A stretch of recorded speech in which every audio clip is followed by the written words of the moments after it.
Hi, everyone. Welcome. Just letting folks enter as we open the doors for the webinar.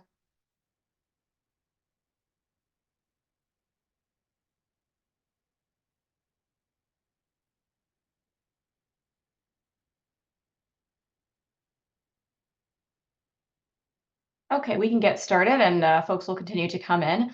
Hi, everyone, and welcome to Share's 2024 Proxy Season Preview webinar. My name is Amanda, and I'm the Senior Program Officer of Networks and Development at Share. Share, for those who are not familiar, is the Shareholder Association for Research and Education, and is a Canadian responsible investing organization using shareholder engagement, advisory services, research, and education to help investors steward their assets in ways that contribute to positive social and environmental outcomes. Share also convenes and supports a number of national and global networks that support investor education and action, including the Reconciliation and Responsible Investment Initiative, the Canadian Capital Stewardship Network, and the University Network for Investor Engagement. I'd just like to start off our webinar today with the land acknowledgement. If we can just go to the next slide.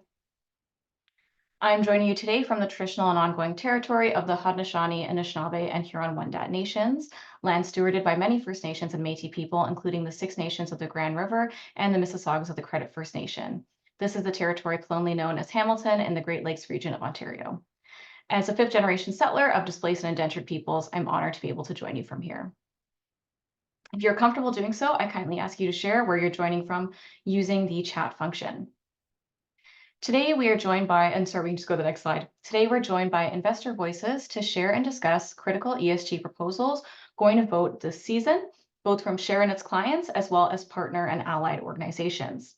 We'll be discussing proposals filed at both Canadian and American companies with operations in Canada and inviting investors to consider supporting those resolutions. For today's presentation, we'll hear from 4 panelists who will be breaking down which votes to watch, as well as one recent outcome that has already taken place. The conversation will focus on a combination of environmental, social, and governance-related proposals, including those related to human rights, climate, reconciliation, and racial equity. We will discuss filings at companies including Alphabet, Meta, Tesla, Chartwell, RBC, JP Morgan, as well as several others. We encourage you to share any questions using the built-in Zoom Q&A function, which should be at the bottom of your screen, or the chat box. After each presentation, you'll have the opportunity for Q&A on the votes discussed and brought up in each speaker's presentation. Our goal and purpose for today is to unify investor voices as we tackle some of the most urgent ESG issues and provide both asset owners and asset managers alike with tangible next steps for this proxy season. So without further ado, I'd like to welcome our first of 4 panelists. Sarah Couturier-Tanoh is the Director of Shareholder Advocacy at Share. An expert in corporate research and advocacy, Sarah advises on issues such as decent work, human rights, corporate lobbying, and supply chain due diligence. With a background in non-financial auditing, she has also published several issue briefs on current shareholder and policy topics and has led milestone human rights and racial equity proposals at Starbucks, Mondelez International, and Chartwell. And as a reminder, if you do have questions for the speaker during their presentation, please just add them using the Q&A function or the chat box. And Sarah, I'm just going to pass it to you and we can move ahead with the slides. Thank you so much, and hi everyone. I'm very happy to be here. So today I will review some high-level trends, especially in Canada and in the US, and I hope it will provide you with an overview of the topics that will be featured on the ballot, as well as key trends that will likely garner quite some attention in the next couple of months. First of all, a quick disclaimer. As you know, there is no reporting system for shareholder proposals. So in Canada, we are able to collect the data by directly receiving it from the filers of these proposals. And in the US, we are using different sources that actually use the same strategy. But in both cases, as the publication of proxy statement is still ongoing, we cannot provide a comprehensive overview of the 2024 proposals yet. That being said, we have been able to collect quite a number of those, and that should cover the majority of what you would likely see on the ballot. So in Canada, we have at least 130 proposals that were filed for this proxy season by 20 individual filers. And with a high concentration of proposals filed by the MEDAC, they submitted 95 proposals, and the 19 other individual filers filed the remaining 35 proposals. 51 proposals have been withdrawn, and as far as we know, at least one has been omitted from the proxy. And we have 29 proposals that have gone to a vote already. As you can see, governance-related proposals are outweighing other proposals, representing 72% of what you'll see on the ballot. And environmental and social proposals respectively represent 23% and 5% of the total. When we look at the US, next slide, please, we have, as expected, a larger number of proposals. Next slide, please. 344 that we know of, and dealing with ESG issues. Next slide, please. Because of different methods of classification, I'm realizing that there's probably one slide missing here. So I can provide a quick breakdown of what the 344 proposals are. And again, because of the different methods of classification used by US sources, I am not able yet to give you an exact comparison. But based on the breakdowns that sorry is not including here, at least what we can see is that environmental and social proposals are dominating the numbers, with 100 environmental proposals, 70 for climate change and 31 for environmental health. We have 138 social proposals, with 75 proposals dealing with workers' rights, 46 on diversity and racial justice, and 17 for health equity. And the remaining 104 are covering lobbying and political contribution primarily, and then corporate governance. So we have identified some interesting trends that are worth highlighting. As you can imagine, there is a lot to say, but given the time constraints, I will limit my comments to 3 trends. The first one is relating to the impact of the development and the use of new technologies, especially artificial intelligence. So we have seen several proposals dealing with that topic in the past few years.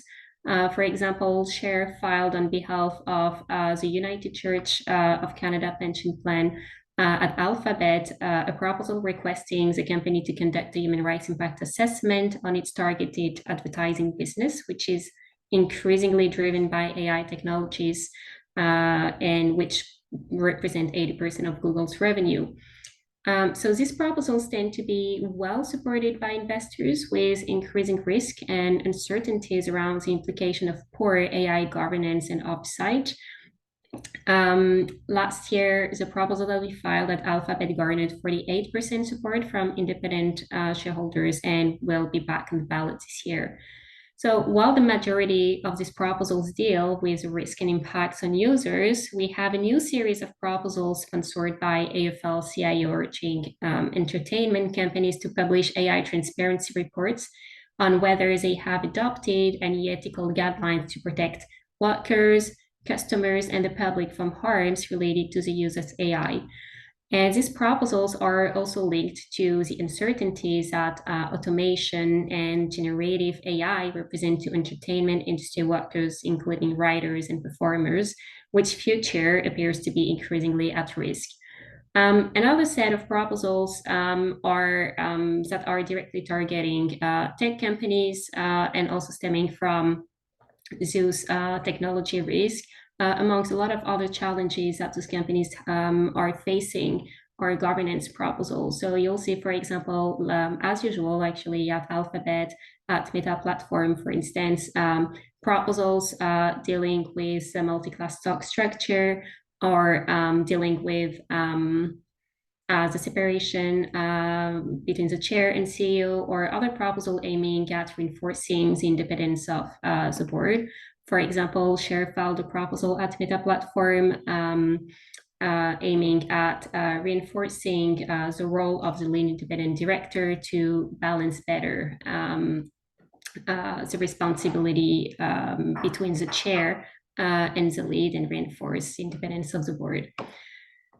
2 years ago, we have seen on the ballot the first proposal on freedom of association and collective bargaining rights. And these proposals have received quite substantial support, where companies fail to implement human rights policies aligning with internationally recognized human rights norms, including the ILO Core Conventions and Declaration, or where significant controversy was driven by the multiplication of allegations of interference with these fundamental rights. There are 15 reported of those proposals that were filed this season, And they are generally asking for two things, including an assessment of a company's conduct in light of its commitment to freedom of association and ILO standards, or the adoption of a freedom of association policy with the adoption of a non-interference principle. So I am not sure exactly about which ones of these 15 proposals have been withdrawn so far, but I can confirm that some high-profile proposals like Amazon or Tesla will be voted respectively in May and June. And this is definitely a topic that is receiving attention and mobilizing investors in a tangible way. We have seen last year a majority vote at Starbucks, 50% to be exact, highlighting the increasing importance and values that shareholders see in those proposals to reinforce workers' rights and manage workforce-related risk. This year, for example, we have a proposal at Amazon that has been filed by Share on behalf of the Catherine Donnelly Foundation, and that has been co-filed by more than 20 investors, including large public pension funds, banks, medium and large asset managers from the US, from Canada, Sweden, Netherlands, the UK, and France. So that also show how investors from diverse origin are willing to group together to address those issues.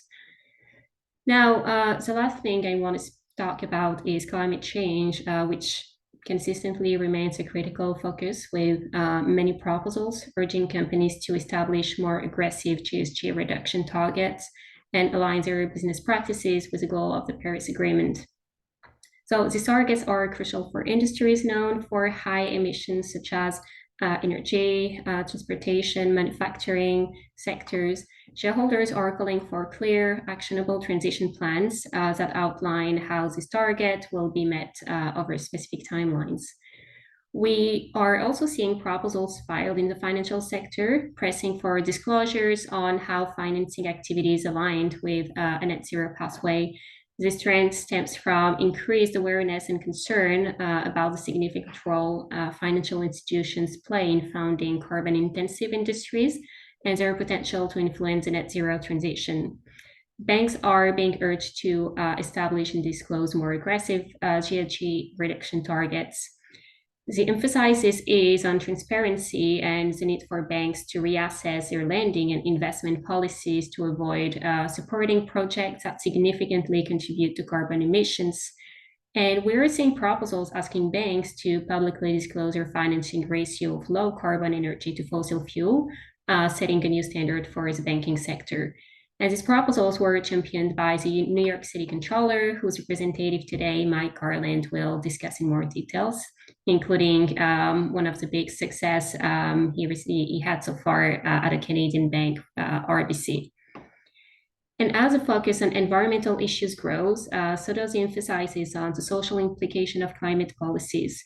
So proposals are highlighting the need for just transitions that consider the social and economic impacts on communities, particularly those most affected by climate change and industrial shift. And this includes protecting workers' rights and ensuring equitable economic outcomes as industries transitions to greener practices. Also, last but not least, I want to flag a series of proposals in Canada asking for in-person AGM meetings, proposing that companies' annual meetings be held in person and that virtual meetings be added as a complement to, but not replace, in-person meetings. There are 17 of them filed, all of them by the MEDAC, and they tend to receive fairly strong support in past AGMs this year, with an average support of 50%, and way over that if we only account for independent vote at companies with unequal voting rights. I'm done. Thank you. Thank you so much, Sarah, for sharing that.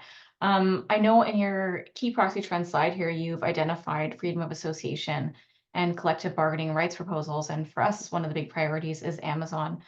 And in 2023, when we filed, we saw both ISS and Glass Lewis express support for the freedom of association and collective bargaining proposal at Amazon, as well as a string of other major institutions across North America that also showed support. Wondering if you've seen similar support building in 2024, or has there been some more side effects from growing pushback? It's a bit early to tell. What I have seen though is that again, we are seeing more and more investors stepping in, filing those proposals, demonstrating not only increased awareness, but also willingness from investors that are not used to file a proposal to actually take that step. And like you said, ISS Glass Lewis have been receptive. I'm receiving increasing demands from investors for information and pre-association. We are seeing a working group emerging in various jurisdictions to understand the implication of better oversight on workforce issues, especially free association, which again is an umbrella right. It's really foundational to the implementation of other workforce issues. So I am expecting to see that interest increase. But it's really too soon to say how this will play out during this proxy season. I like to be optimistic, and I hope that we will garner a solid support, especially considering the success at Starbucks in the past year. Great. Thank you so much, Sarah. Really appreciate that. And for folks who are looking to hear more about the votes taking place at Amazon this year, Share will be co-hosting an additional webinar specific to workers' rights proposals at Amazon on April 30th. We will pass along the link to registration for that after this event. And for the person who asked the question, we can also share the slides from today as well. And we'll be discussing the proposal on freedom of association and collective bargaining from Share and the Catherine Donnelly Foundation, as well as a proposal on health and safety in warehouses filed by Tulip Share out of the UK. So thank you again, Sarah, for that. And speaking of workers' rights, over the last few years, we've seen some notable support for human rights proposals, especially those centering workers' rights and the right to freedom of association and collective bargaining. And I'd now like to welcome Emma Pullman, Head of Shareholder Engagement at BCGEU, the British Columbia General Employees Union. Emma helped establish the union's responsible investment program to leverage its fully divested portfolio, pushing for stronger investments in both workers and the planet. And the union's strategy has successfully pushed companies to adopt the United Nations guiding principles on business and human rights, to conduct racial equity assessments, and to enhance disclosure and oversight on climate, human rights, and Indigenous rights, among other issues. So thank you, Emma, for joining us today. You can take it away from here. Thank you so much. It is an honor to be joining you today. I am going to briefly speak to two shareholder proposals that are going to be on the ballot this year. The first is at Gildan. And so Gildan is a vertically integrated apparel manufacturer that runs brands like American Apparel and licensed brands, including Under Armour. It operates 28 facilities globally, and 30% of those facilities are in Honduras. Our proposal that we have filed at the company that will be going to a vote on May the 28th, which will be a very interesting shareholder meeting, asks the board to commission a report assessing the effectiveness of Gildan's existing human rights infrastructure in alignment with Gildan's human rights commitments as it relates to the failure to relocate workers following the closure of a Honduran clothing factory, and employee safety and wellness, both on the job and traveling to and from the workplace. And I'll just briefly tell you a bit more about the context for this proposal. So Honduras is a high-risk jurisdiction because of high rates of gender-based violence. And in fact, it is one of the most dangerous places in the world to be a woman. In addition, the country faces a uniquely difficult security situation. For example, a union leader representing these apparel workers was killed last year in the country, to illustrate the situation in the country. We have spoken directly with maquila workers in Honduras and have heard concerns related to working conditions, safety, and workplace injuries traveling to and from work. And workers have indicated the fear of reprisals for speaking out. We've also heard concerns with embedded overtime, which is not voluntary. So Gildan commits to upholding and respecting human rights as established by the United Nations Guiding Principles on Business and Human Rights. But we see some concerning issues going on. So months before a factory in Honduras was closed, the Honduran Supreme Court had ruled that Gildan had unjustly dismissed workers, violating their human and labor rights, ordered those workers reinstated. And then just a couple of months later, the company expedited the closure of the factory and citing market conditions. And there's a lot that I could say about this, but and Gildan has previously relocated workers when factories have closed, but not in this case. So we believe that the report that we've asked for is actually reasonable, actionable, and would provide investors with a lot of very important information that would help them assess whether risks are being managed and mitigated. One of the issues that we address in the proposal relates to transportation. Because of the shifts that workers work, they are often leaving work at very late and early hours.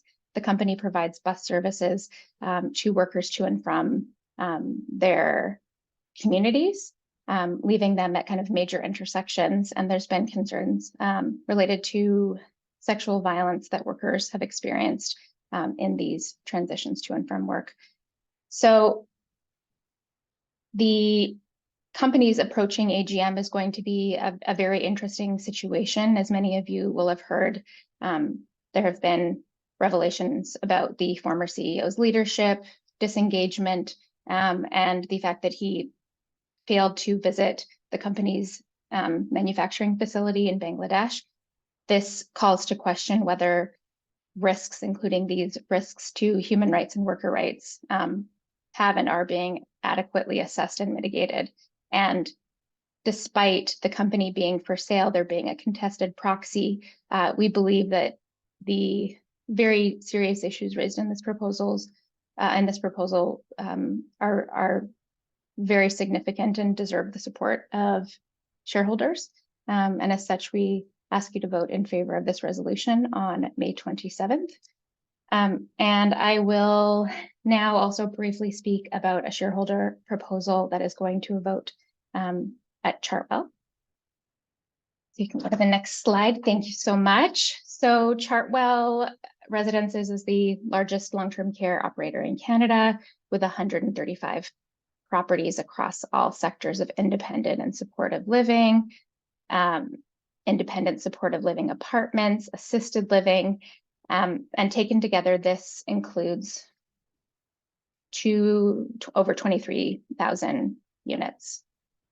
Our proposal asks the board to report to unit holders annually at reasonable cost on the effectiveness of the trust's efforts to meet or exceed direct care ratios and improve overall staffing ratios at owned, partially owned, and operated long-term care and retirement residences, including disclosing relevant metrics such as direct care ratios, annual staff turnover rates, the use of staffing agencies, and cost differentials for staffing agency usage. You can see the rest of the proposal printed on the screen. So Chartwell's board recognizes that the company faces material and capital management risks, including an ability to attract, train, and retain qualified and staff personnel, and that this may result in reduced occupancy levels or services and could affect the business. The company during the pandemic turned to staffing agencies as a measure to address staffing issues, resulting in increased labor costs. And while the company has in many markets moved away from the usage of staffing agencies, it still relies on them in some key markets in Ontario, Quebec, and British Columbia. The company discloses that its long-term success is dependent on employee engagement and resident satisfaction, and that high occupancy rates will drive strong growth in earnings. And the company's strategy statement recognizes that only highly engaged employees will deliver the exceptional resident experiences, fulfilling the company's vision of making people's lives better. It also recognizes that satisfied residents are more likely to recommend the residents to their friends. So we believe that our ask in this proposal is significant because we believe that the company is failing to disclose key metrics that will give investors confidence and important insight as to the effective management of key human capital management risks. In its response to us, the company has said that it is less meaningful to provide information on staffing ratios as the company moves away from its long-term care business and into a less regulated retirement business. However, we believe that there are some key risks here that are not being effectively managed. The company discloses high employee engagement scores, but fails to disclose other critical metrics that we think are of concern, including concerns about staff turnover rates and acuity, which I'll briefly speak about. In 2022, the estimation was that employee turnover was 37.7% in retirement residences and 20.9% in long-term care homes. But a Ontario-based SEIU has actually disclosed that turnover rates are much higher, with an average of about 66%, and retirement rates are turnover rates as high as 93%. This is consistent in what we've also seen in British Columbia.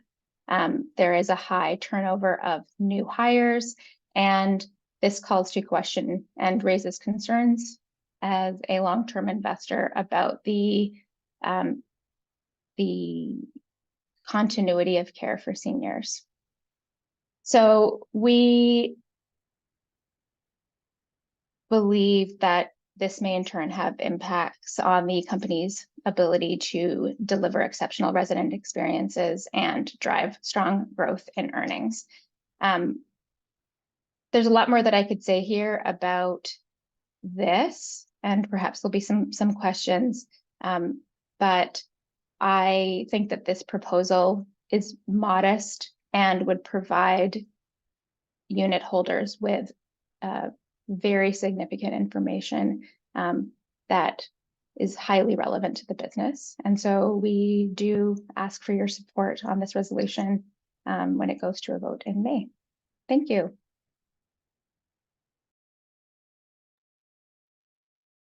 Thank you so much for sharing that, Emma. And I do encourage folks to, again, share questions in the chat or using the Q&A function.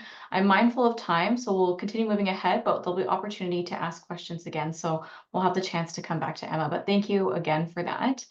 Our third presentation is with Michael Garland, Assistant Comptroller for Corporate Governance and Responsible Investment for New York City Comptroller Brad Lander. The Comptroller serves as investment advisor, custodian, and a trustee to the New York City pension funds, which have approximately $265 billion in assets under management and a long history of active ownership on issues of corporate governance and sustainability. Michael and his team are responsible for developing and implementing the fund's active ownership programs for public equities, including voting proxies, engaging portfolio companies on their ESG policies and practices, and advocating for regulatory reforms to protect investors and strengthen shareholder rights. Thank you so much for joining us, Michael. I did want to note that over the past year, SHARE has been engaging Canada's largest institutions to forward ambitious targets and timelines to track the ratio of their renewable to non-renewable investments. And this work is supported by independent research compiled by Bloomberg NEF, which tracks these energy financing ratios globally. And Michael, you have led the charge on filings on these same ratios with US banks, as well as one with the Canadian bank RBC. And thank you for joining us today to talk some more about these filings, including the one at RBC, which didn't end up actually going to vote because you came to agreement. So I'll let you take it away from here. Great. Thank you, Amanda. Let me start with a little context. So last year, New York City submitted proposals to RBC and 4 US banks, asking them to disclose absolute targets for their absolute greenhouse gas emissions. Really, we were trying to figure out a way to assess the bank's progress toward meeting their own net zero commitments. It's very difficult to do because most banks, RBC and others, have set targets based on an intensity basis, not an absolute basis.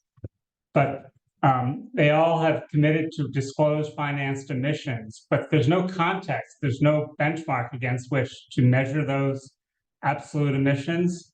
So we had very little success last year with RBC and other banks. None of the banks, we didn't come close to finding common ground, and we got no traction with shareholders. The votes were very low. So this year we were trying to come up with another approach that would allow us to measure the bank's progress, where we might be able to have a greater impact. So we settled on the ratios that you referenced, Amanda. Actually, next slide, please. So we submitted proposals to RBC and 5 US banks. One more slide. So here, essentially, the proposal asks the banks to disclose the ratio of their low carbon energy financing relative to that of their fossil fuel energy supply. Financing is defined to include equity and debt underwriting and project finance, which is consistent with BNEF's BNEF is Bloomberg New Energy Finance for everyone. So we're very much informed by their methodology and approach. So that was the hard ask. The proposal also encourages each company to set targets for their ratio and then to consult Bloomberg NEF's methodology when defining low carbon and fossil fuel, to work to establish standardized methodologies and to include lending in the ratio if methodologically sound, but lending was not part of the established BNEF methodology. I can go into that later if people are interested. Next slide, please. So we submitted the proposal to Royal Bank of Canada and 5 US banks. You can see, Bank of America, Goldman Sachs, Morgan Stanley, JP Morgan, and Citi. Interestingly, as Amanda mentioned, Royal Bank of Canada, after our initial engagement in the fall or early this year, we got off the phone really encouraged. We thought that we might have an agreement, might be getting to yes. And in the end of the day, they chose not to reach an agreement. And they published the proposal in their proxy statement. But we subsequently reached agreements with JP Morgan and Citigroup. And I think when RBC saw that, they called us back, and they did commit to disclose the ratio. So although it was in their proxy, the vote ended up being, the proposal wasn't presented, so the vote was moot. And all 3 of these banks, Royal Bank of Canada, JP Morgan, and Citi, have committed not only to disclose the ratio, but to be fully transparent with respect to the underlying methodology. All these banks have committed to net zero by 2050. Go to the next slide. I'll try and outline what we see as some real benefits of the proposal. First of all these large banks are broadly exposed to the financial stability risks posed by climate change. Giving investors the ratio would allow us to assess the bank's transition risks, opportunities, and progress toward their net zero commitments, as well as the pace and scale of the energy transition. The proposal is not prescriptive. It simply seeks disclosure. It is fairly deferential to the board to develop the methodologies that they use. And there's a tremendous opportunity that banks face with respect to clean. There's more money globally, there's more money going from banks to finance low carbon energy today than to finance fossil fuels. And banks are also earning more in fees from clean energy and from financing fossil fuels.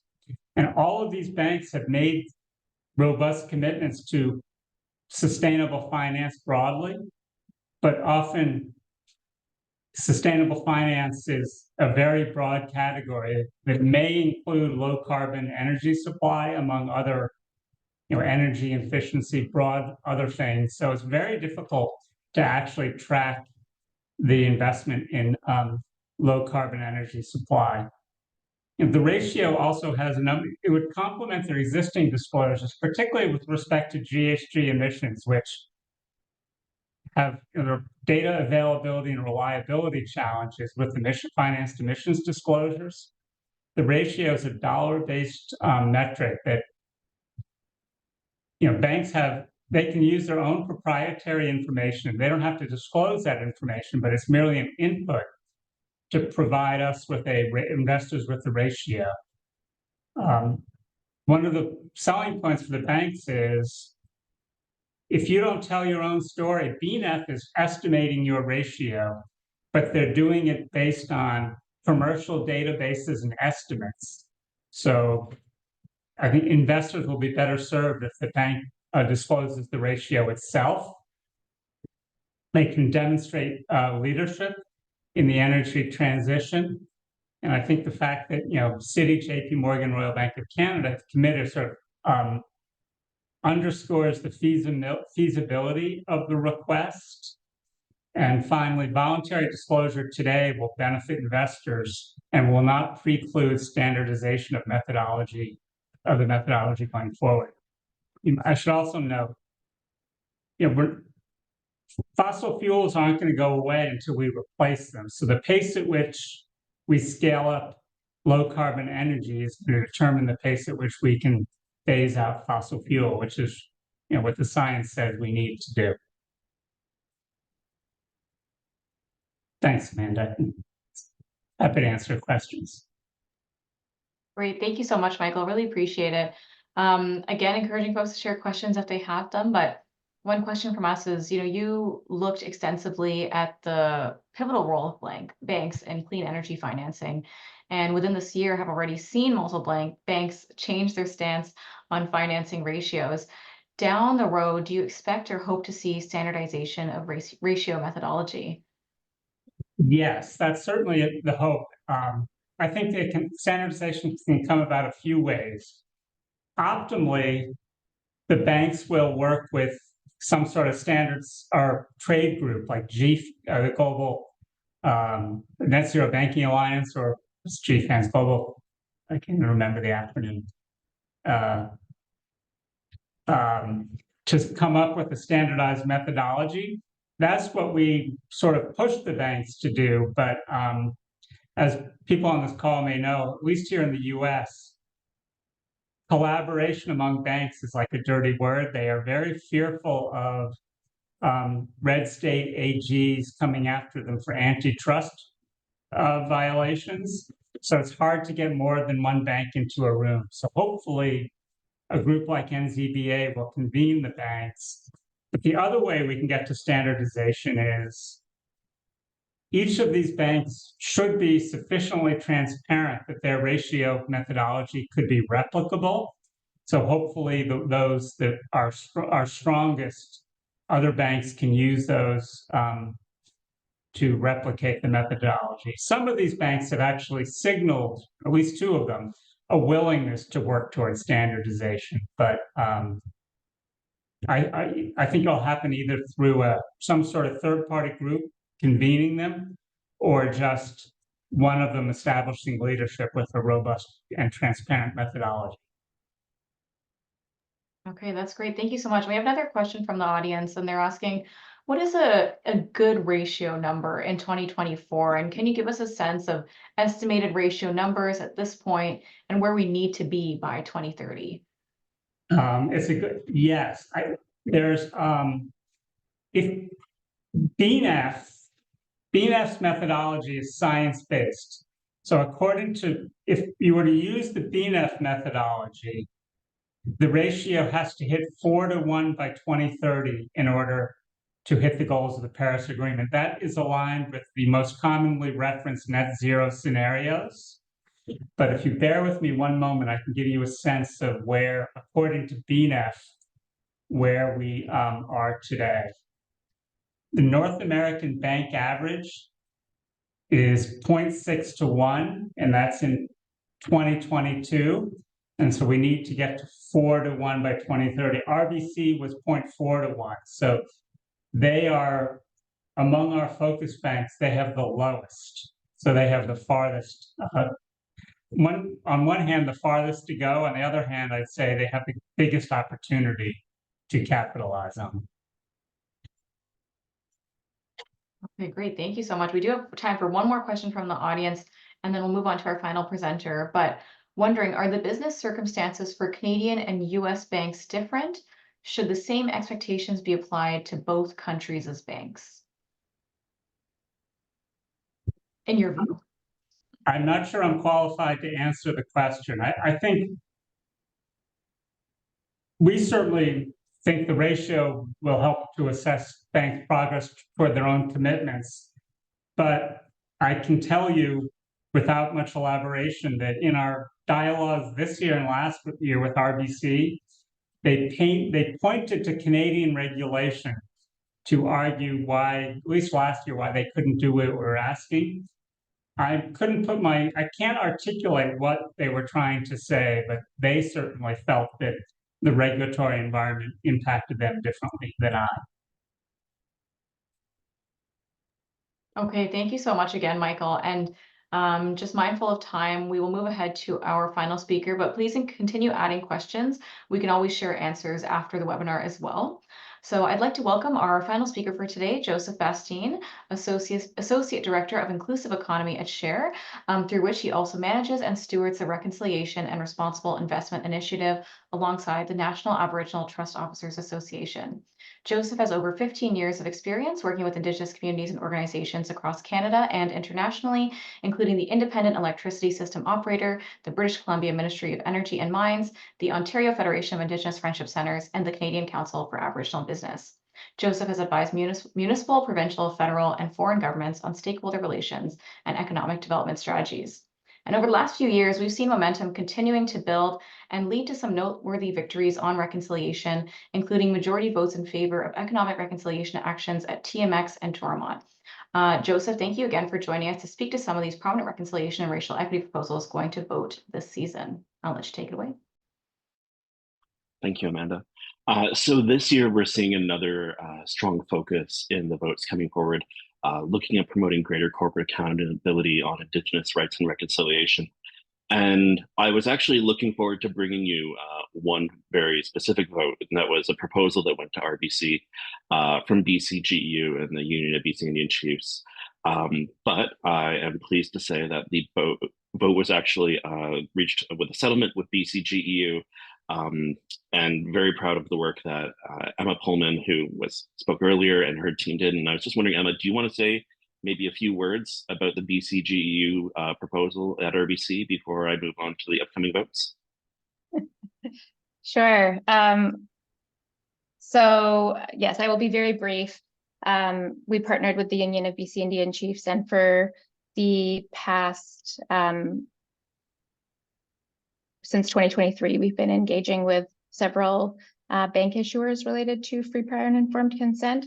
And our proposal last year earned strong support from investors asking the bank to amend its human rights statement to invoke the free, prior, and informed consent of Indigenous peoples as outlined in the United Nations Declaration on the Rights of Indigenous People, and to inform itself as to whether clients had obtained FPIC. And our proposal this year asked for the bank to conduct a review of the effectiveness of the bank's policies and practices respecting Indigenous people's rights. And we were able to withdraw this proposal for a commitment, which briefly is that the bank has agreed to amend its human rights statement to invoke the United Nations Declaration and the standard of FPIC. The bank has added a new component to its environmental and social risk process that asks specifically whether and what the impact of RBC clients is on Indigenous lands and communities, which can trigger enhanced due diligence. And in relationship to another shareholder proposal that we co-filed with Share and with Sarah, who also just spoke, RBC has agreed to include an independent third-party review of its policies related to Indigenous rights, and that it will be conducted by a qualified auditor. To my knowledge, this is the first time we've seen anything quite like this. And that will be included in the business audit, the business practices audit that RBC has agreed to conduct, that will be completed by the end of 2025. Thanks. Thank you, Emma. I just can't understate how much of a massive lift this was by Emma, the team at BCGEU, West Coast Environmental Law, and Union BC Union Chiefs, to get this done. And it's a complete 180 from where RBC was last year. And it's not often that you have to face up against private security and police when filing a shareholder proposal. But, Emma is one of those strong allies that put her personal safety and security on the line to advocate for Indigenous rights and respect in RBC.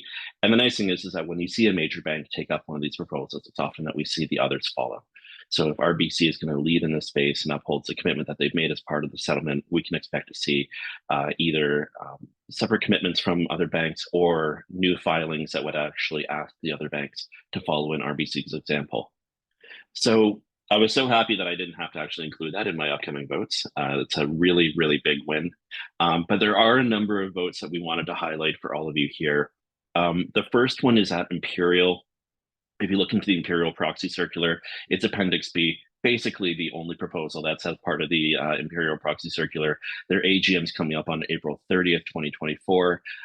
This one we're still trying to unpack, but basically what we understand is that the proposal was filed by the Athabasca Chippewayan First Nation, aka ACFN, using the shares of a shareholder to ask for the board to report back to shareholders on asset retirement obligations.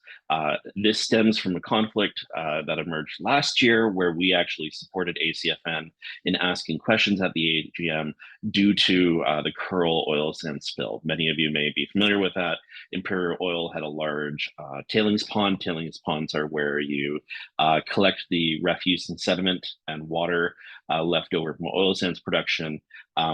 The tailings pond was poorly engineered, leaked into a river, and Athabasca Chippewayan is downstream from where the Kearl tailings pond was.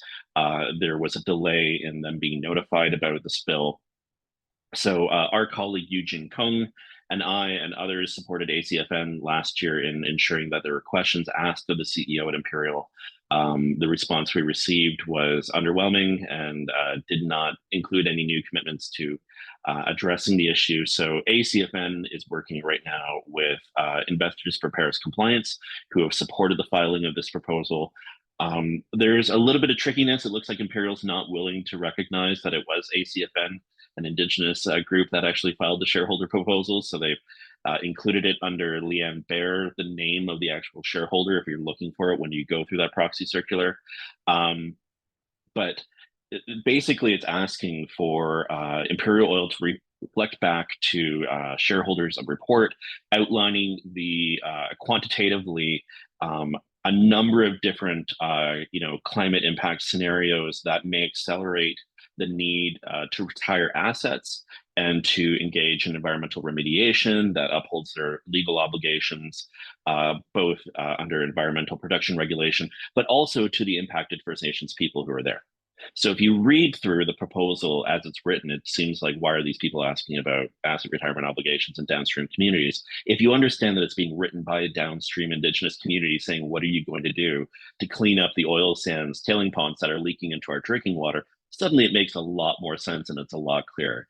So we're actually working on doing outreach right now with ACFN and Investors for Paris Compliance to try and provide more of the backstory in this proposal, but we wanted to make as many people aware of this as possible because it appears either intentionally or unintentionally, not going to make any judgments here, but this has been a buried Indigenous rights proposal. in the Canadian sector. Not a lot of people have heard about this one. It only came onto our purview a couple of weeks ago, and trying to get it as much coverage as possible.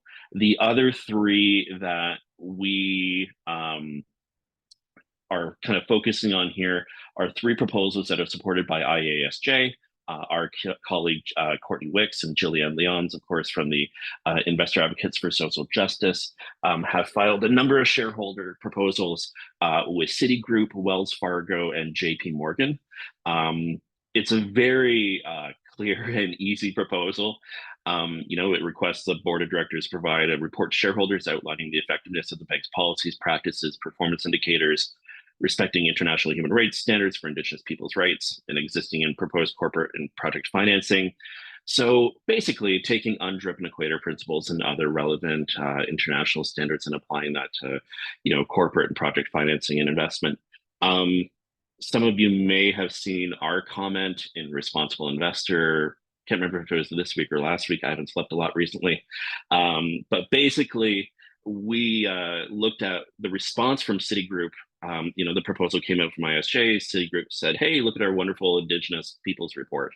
And if you look at it, the question is, what are you doing to incorporate Indigenous rights standards? And they said, we're incorporating Indigenous rights standards, which is really actually answering the question fulsomely or sincerely in terms of how the company is actually actioning and implementing, the expectations of those standards. So our comment back was, it's great to hear a commitment from Citigroup on this, adoption of these principles, but really what investors need to know is how Citigroup is actually applying these principles into its processes and methodologies in making decisions on, corporate and project financing, and that information isn't disclosed. And that's a material consideration for investors, and investors want that information. We don't just want to see a commitment, we want a demonstration that action's being taken place. So for these three proposals, the same language was used at Citigroup, Wells Fargo, and JP Morgan. The only change really is the name of the bank that's there. It'll be really interesting to see what result they get this year. A very similar proposal, if not the same proposal, was filed last year, got about a 33% shareholder vote in support. And hopefully with all of you paying attention now to these four proposals, the support will only increase. Great. Thank you so much, Joseph. Really appreciate that. And the pressure is on at banks this year, but as it always is. But based on the success of some of the proposals in the past, wondering what are some learning lessons that investors can take away ahead of these AGMs, and what are some actions they can take, beyond supporting the resolution, to put some of those lessons into place and really help build support for this? I think there were two keys to the success of past kind of proposals, and this goes back to, again, it's it's a very small community, so it's work that we did to we did as much as we could to support Emma and Eugene when they were going to RBC with UBCIC. There's a community and a network, so as much effort as we can put into sharing these four proposals within our networks, posting them on LinkedIn, sharing them with other investor groups to build awareness, that is a huge driver for us being able to build awareness and build support for votes here.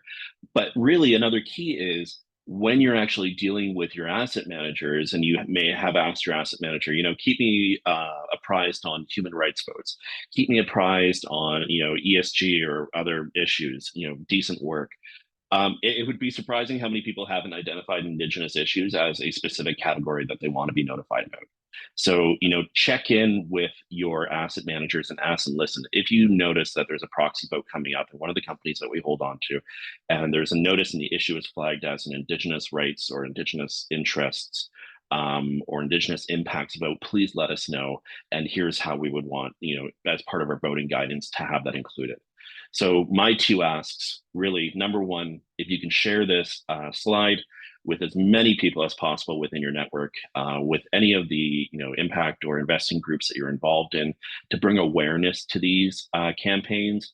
And two, communicate with your investment consultants, communicate with your asset managers, and double check with them that you are actually being notified if there are Indigenous rights and interest votes that are taking place at companies that you hold. That is a huge key to the success of any of these campaigns, is building awareness and ensuring that the asset managers that we employ are voting alignment with our values. Amazing. Thank you so much, Joseph. And the major key message, I think, across the board for all of the votes discussed today, make sure you are bringing this information to your consultants and your managers. After today's webinar, which we are coming up on end time now, we will pass along some resources, including those that have already been mentioned in the webinar, as well as a few that are just related to some of the proposals, as well as past proposals. Before we sign off today, I did want to share again that we do have the Labor at the Table at Amazon proxy walkthrough taking place on April 30th, and we will share the link for that again after today's webinar. But thank you again so much to our speakers for joining us today, as well as everyone for attending and for sharing your questions and being part of this conversation. If you have any additional questions, comments, or would like to learn more about Share or anyone else who is presenting today, you can visit us at share.ca or feel free to send us an email anytime. And we're happy to support however possible. As well, I see Tamara has just shared another event that's coming up over the next couple of weeks through the Global Union Committee on Workers' Capital. But yeah, thank you again, everyone, and we will be in touch soon. Have a great rest of your day.